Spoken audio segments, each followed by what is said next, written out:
날마다 주님과 함께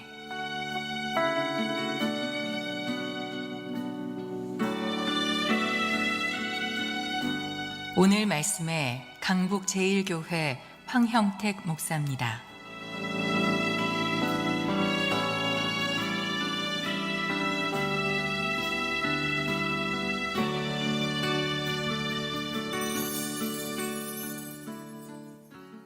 믿음은 어떻게 지속되는 걸까요?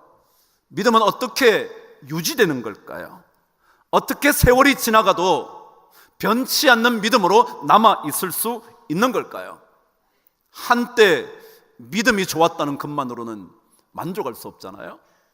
한때 뜨거웠다는 그 하나만 가지고 우리 평생을 살 수만은 없잖아요. 지금도, 아니 앞으로 나의 인생이 마치는 그날까지 제 믿음과 여러분의 믿음이 끝까지 유지되는 일이 중요하잖아요. 히브리서 말씀대로 그날이 가까움을 볼수록 더욱더 그리해야 되는 것이 우리 믿음 아니겠습니까? 어떻게 믿음을 유지할 수 있을지 오늘 성경은 며느리 얻는 이야기, 이삭의 아내를 얻는 이야기를 통하여 몇 가지 가르쳐 주는 것 같습니다. 저와 함께 먼저 3절 말씀을 읽겠습니다. 시작. 내가 너에게 하늘의 하나님 땅의 하나님이신 여호와를 가리켜 맹세하게 하였노니 너는 내가 거주하는 이 지방 가나안 족속의 딸 중에서 내 아들을 위하여 아내를 택하지 말고 그랬습니다. 뭐라 그랬냐 하면 가나안 족속의 딸 중에서는 이삭의 아내를 선택하지 말라라고 요청을 합니다. 무엇 때문에 가나안 족속의 딸은 아내로 맞이하면 안 되는 걸까요?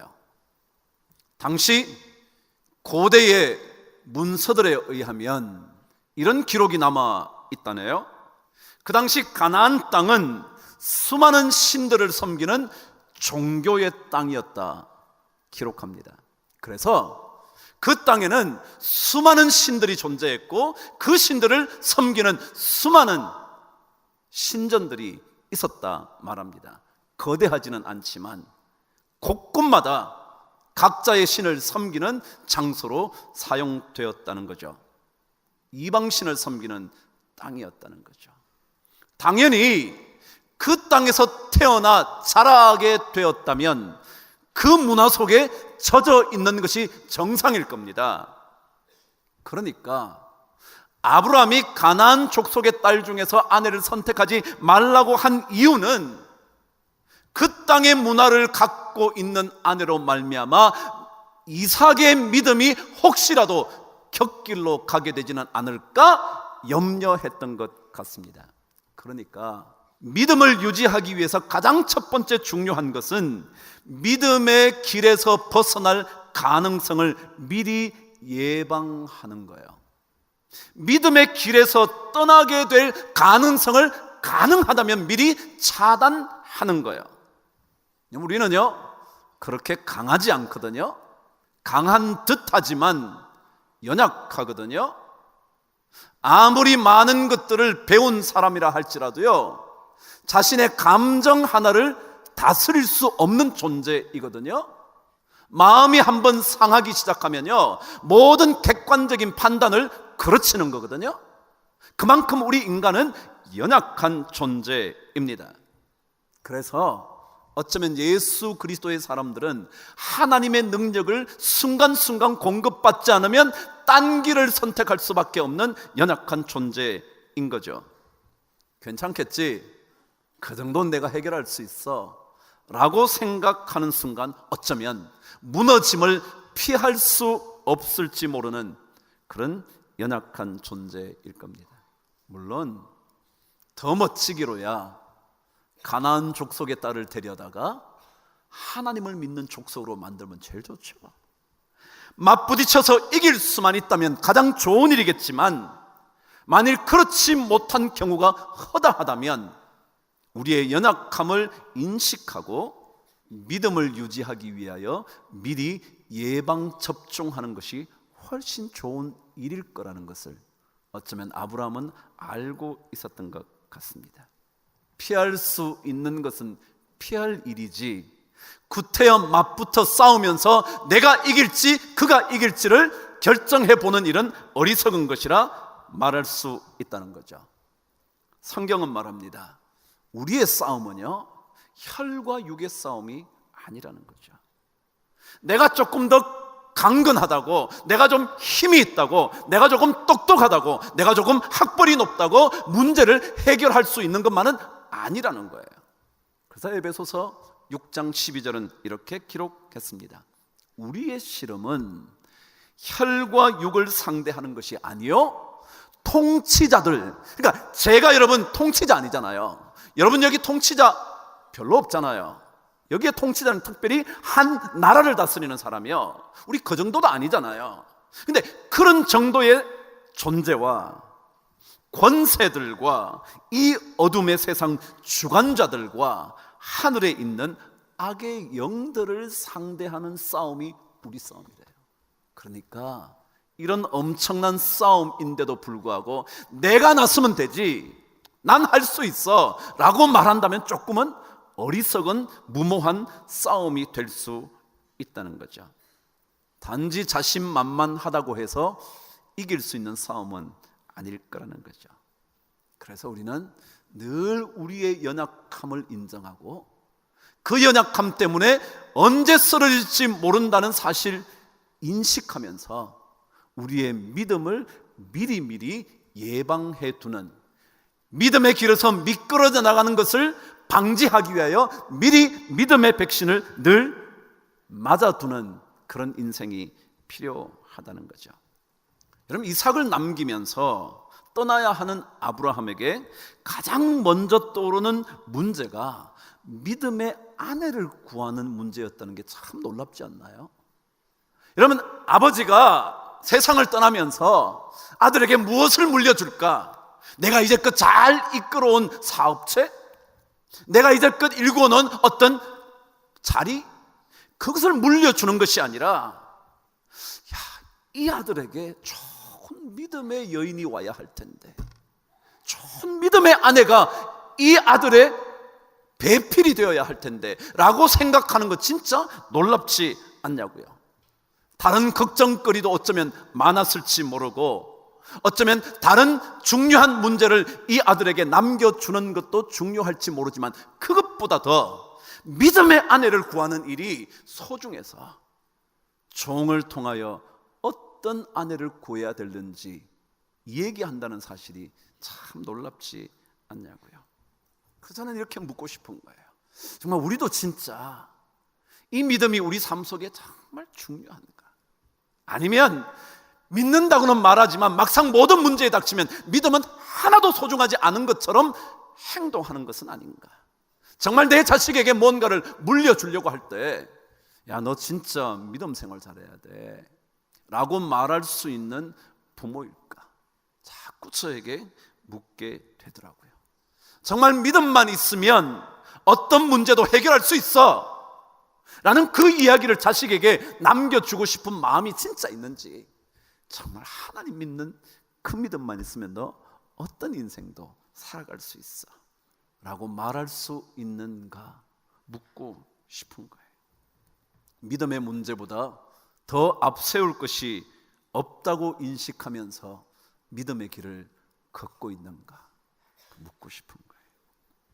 그럼 사실 우리가 예수 믿는 사람인데, 예수 믿는 사람이 자신의 믿는 믿음 위에 흔들리지 않는다면 나머지 어떤 문제도 헤쳐나갈 수 있지 않을까요? 반대로 내가 믿음을 가지고 있지만 믿음이라는 것이 순간순간 다 흔들려 버린다면 다른 인생의 문제를 만날 때도 흔들릴 가능성이 더 많지 않나요?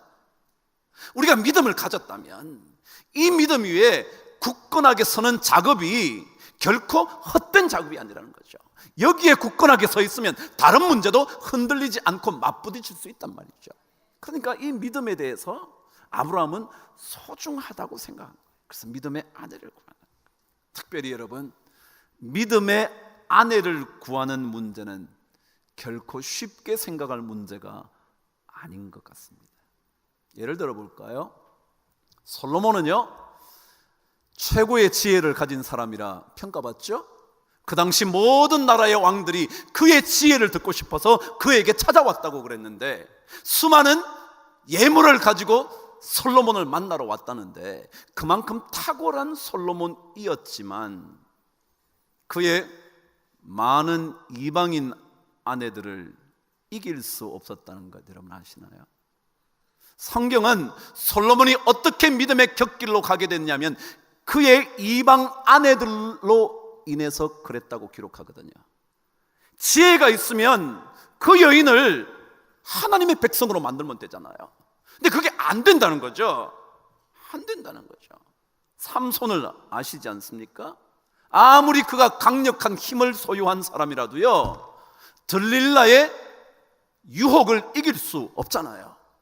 사사기는 이렇게 기록합니다.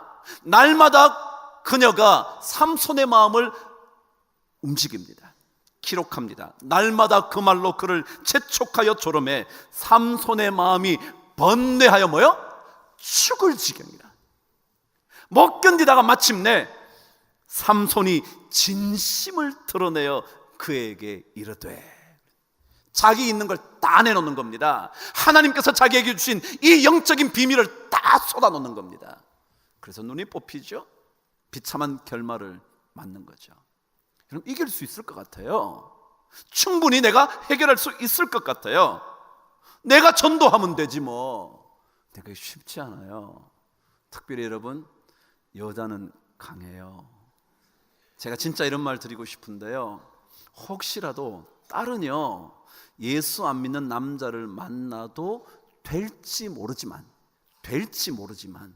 남자는 믿지 않는 여자를 만나서 되지 않아요. 내가 이 여자 데리고 내가 예수 믿게 하면 되잖아요, 아버지. 아니요, 여러분, 그러지 마세요. 믿는 사람 만나세요. 왜냐하면 여자는 강하거든요. 여자는 무섭잖아요. 진짜 이거는요, 성경이 말해주잖아요. 솔로몬의 지혜로도 그걸 못 이긴다니까요. 삼손의 힘으로도 이길 수 없다고요.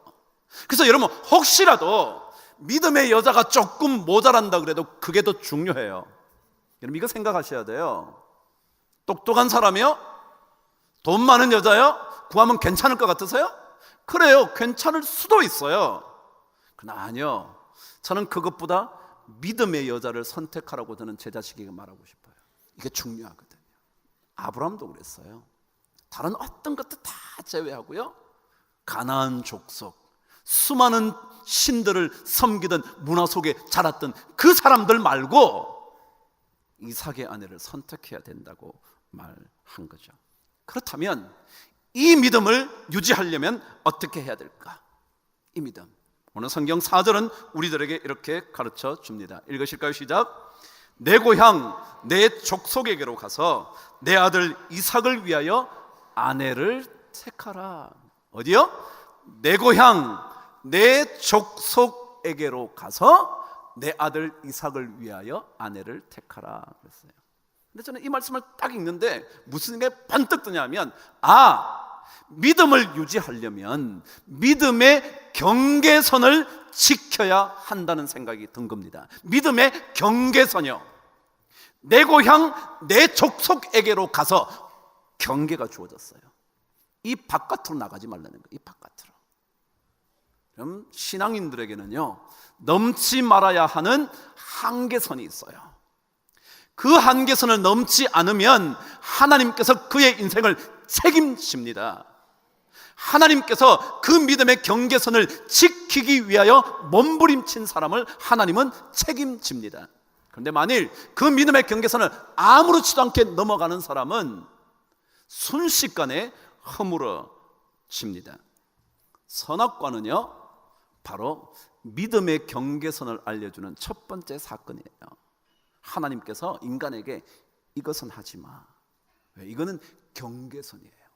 그것이 아무리 탐스럽게 보여도, 아무리 먹음직하게 보여도, 이거 먹으면 진짜 하나님처럼 지혜롭게 될 것 같아도 하나님께서 정해준 믿음의 경계선을 넘어서지 않아야 한다는 겁니다. 그게 믿음을 지키는 길이죠. 주님께서 부활하신 다음에 이 땅을 떠나시기 전에 제자들에게 남겨주신 말씀이요, 사도행전 1장 4절에 이렇게 기록되어 있어요. 사도와 함께 모이사 그들에게 분부하여 이르시되, 뭐요? 시작. 예루살렘을 떠나지 마라. 예루살렘을 떠나지 마라. 여러분, 예루살렘이요, 지역을 의미하는 것만은 아니잖아요. 우리 다 예루살렘 떠나 있는데요. 그 말은 아닐 거 아니겠어요? 하나님께서 정해준 믿음의 경계선이 있단 말이에요. 그 예루살렘을 떠나게 되면 하나님 아버지께서 우리에게 약속하신 것을 받을 수가 없다는 거예요. 근데 만일 떠나지 않고 있으면 약속하신 것을 기다릴 때 하나님이 공급하신다는 거죠. 분부한다는 말은요, 그냥 해보는 말이 아니에요. 그냥 들어도 되고 안 들어도 되는 얘기가 아니라 반드시 들어야 하는, 명령한다라는 단어예요. 그래서 주님은 우리에게 떠나지 마, 예루살렘 떠나면 안 돼, 경계선을 알려준 거죠. 그래서 아브라함이 내 고향 내 족속에게로 가서 내 아들 이삭을 위하여 아내를 택하라고 말하자 종이 이렇게 말합니다. 만일 그렇다면 주인님, 여자가 나를 따라오려 하지 않으면 이삭을 그 땅으로 데리고 갈까요? 그랬더니 아브라함이 단호하게 잘라서 대답을 합니다. 6절 말씀, 8절 말씀 저와 함께 읽겠습니다. 시작. 아브라함이 그에게 이르되 내 아들을 그리로 데리고 돌아가지 아니하도록 해라. 8절이요. 또다시 시작. 만일 여자가 너를 따라오려고 하지 아니하면 나의 이 맹세가 너와 상관이 없나니 오직 내 아들을 데리고 그리로 가지 말라. 여러분, 아브라함은요 분명했어요. 믿음의 경계선을 지키는 일에 분명했다고요. 그걸로 가면 안 돼, 가지 마. 그 여자가 오지 않으려고 하거든 다른 여자를 선택해, 그 얘기겠죠. 절대 그곳으로 가지 말, 이 경계선을 그는 정확하게 지키고 있었던 거죠. 넘지 말아야 할 선을 넘지 않으면 믿음의 복은 찾아옵니다. 룻의 이야기를 알고 계실 것 같은데요, 그녀 또한 경계선을 잘 지킨 멋진 여인이었습니다. 그의 남편이 죽음을 맞이했습니다. 그의 동서도 남편을 잃어버립니다. 남편 없는 두 며느리를 쳐다보면서 시어머니가 나오미가 말합니다. 보라, 내 동서는 그의 백성과 그의 신들에게로 돌아가나니 너도 너의 동서를 따라 돌아가라. 룻은요 모압 여인이었거든요. 그러니까 그곳으로 되돌아가라고 말하는 시어머니 말을 듣습니다. 근데 그때 룻이 이렇게 말합니다. 룻이 이르되 내게 어머니를 떠나며 어머니를 따르지 말고 돌아가라 강권하지 마옵소서. 어머니께서 가시는 곳에 나도 가고 어머니께서 머무시는 곳에서 나도 머물겠나이다. 어머니의 백성이 나의 백성이 되고 어머니의 하나님이 나의 하나님이 되시리니 어머니께서 죽으시는 곳에서 나도 죽어 거기 묻힐 것이라. 여러분, 룻은요 분명하게 자기의 경계를 그어버립니다. 다시 모압 땅, 이방의 땅으로 가지 않겠다고 결정한 겁니다. 경계선을 넘지 않겠다고 결정한 룻의 굳은 결심에 아름다운 결과가 있다는 거 여러분 아시나요? 남편 보아스를 다시 만나게 됐죠. 마침내 예수 그리스도의 조상이 되었죠. 여러분, 믿음은요 경계선 지키는 겁니다. 경계선. 가능하다면 우리가 100%는 못 지킬지 모르지만 나갔다가도 빨리 되돌아오는 겁니다. 다시 경계선 안으로 들어오는 겁니다. 그게 복된 인생일 거거든요. 그렇다면 아브라함의 마음속에 도대체 무엇이 있었길래 이런 믿음의 결단을 할 수 있었을까? 오늘 성경은 한 가지 이야기로 우리에게 말씀을 남깁니다. 7절을 저와 함께 읽겠습니다. 시작.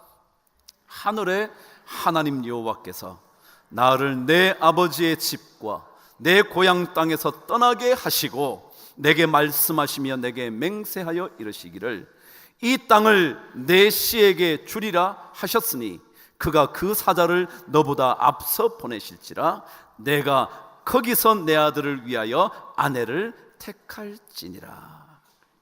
아브라함의 마음속에는요 뭐가 있었냐면 하나님 아버지께서 하신 말씀이 있었어요. 그 말씀이 자신의 삶의 기준이 됐어요. 왜 그 땅으로 돌아가지 않느냐 하면 하나님이 가지 말라고, 이 땅을 내가 주겠다고, 하나님의 약속의 말씀이 있거든요. 그 땅은요 떠나야 할 땅이었고, 이 땅은 나중에 믿음의 유산으로 받게 될 땅이었거든요. 그러니까 그쪽으로 되돌아가면 안 되는 거죠. 그만큼 그의 마음속에는 하나님이 말씀해 주신 기준이 있었어요. 예수 믿는 사람의 기준은요 다른 게 아니에요. 하나님의 말씀이 기준이에요. 조금 이해는 덜 되지만, 조금 논리적으로 안 맞는 것 같지만 하나님의 말씀이 우리 삶의 기준이에요. 성경 외에 다른 것들은요 전부 다 이렇게 말해요. 다른 것들이 당신의 인생을 행복하게 해줄 거라고, 다른 것들이 당신의 욕구를 채워줄 수 있을 거라고. 근데 여러분, 그거는 전부 다 가짜예요. 그건 우상이에요. 헛된 것들이에요. 그것들은 반드시 우리를 실망시켜요. 그 남자면 인생을 행복하게 해줄 것 같지만요, 아니요, 몰라요. 믿음은 없지만 그 사람 괜찮아 라고 말하지만요, 그건 몰라요. 근데 우리는 자꾸 속잖아요. 야, 믿음 같은 거 나중에 가지면 되지. 나중에. 지금 이 여자가 훨씬 더 좋은 조건이고 모든 것이 맞는다고 얘기하죠. 아니, 지금 이 남자가 훨씬 더 멋진 남자라고, 믿음 좀 없으면 어때? 라고 말할지 모르지만 아니요, 그렇지 않아요. 하나님의 말씀이 우리의 기준이 되면 하나님은 우리 앞서 사자를 보내어 하나님께서 놀랍게 해주실 줄 믿는 거예요. 하나님이 우리보다 앞서 사자를 보내세요. 그래서 안 될 것 같은 것 되게 하시고요, 불가능한 것 같은 것들을 가능하도록 길을 여시고요, 막힌 담들을 헐어주시고요, 없는 길을 주님께서 만들어 내시는 거예요. 믿음의 여행은 말씀을 따라 가는 거예요. 그 말씀 따라 가면 하나님께서 약속하신 것은 우리는 반드시 공급받게 돼요. 이사야 49장에는요 하나님께서 약속하시고 이루시는 이야기들이 계속 기록돼요. 사실 이사야 39장 이후로부터는요 약속하신 것들이 어떻게 성취되는가를 끊임없이 반복해서 보여주는 거예요. 이렇게 말해요. 제가 49장 10절 그 근처에 가서 읽어볼게요. 내가 잡혀있는 자에게 이르기를 나오라. 우리는요 거기에 묶여서 어쩔 줄 몰라 할지 모르지만요, 하나님의 말씀 따라 경계선을 넘지 않으면요 하나님께서 갑자기 너 나와 라고 그러면 나올 수 있어요. 잡혀있는 자에게 이르기를 나오라 하며 흑암에 있는 자에게 나타나라 하리라. 그들이 길에서 먹겠고, 다시 말하면 길이라는 건 먹는 데가 아니에요, 여러분. 길에는 먹을 것이 없을지 몰라요. 그런데 거기서조차 먹게 해준대요. 모든 헐벗은 산에도 그들의 풀밭이 있을 것인즉 그들이 줄이거나 목마르지 아니할 것이며 더위와 볕이 그들을 상하지 아니하리니 이는 그들을 긍휼히 여기는 이가 그들을 이끌되 샘물 근원으로 인도하실 것입니다. 이게요 하나님의 말씀을 삶의 기준으로 삼아 믿음의 경계선을 지키는 사람에게 주어지는 약속이에요. 그분이 우리를 이끄셔서 먼저 사자를 보내어 우리를 이끌어 가실 준비를 하셔서 마침내 우리로 샘물의 근원으로 흑암 속에서도 나타날 수 있도록, 길에서조차 먹을 수 있도록, 헐벗은 산들이 푸른 풀밭이 되도록 하나님께서 해주실 거라는 거죠. 믿음의 길 우리 모두 잘 걷게 되기를 바랍니다. 끝까지 잘 가면 하나님의 약속은 절대 사라지지 않는 축복의 말씀이 될 줄 믿습니다.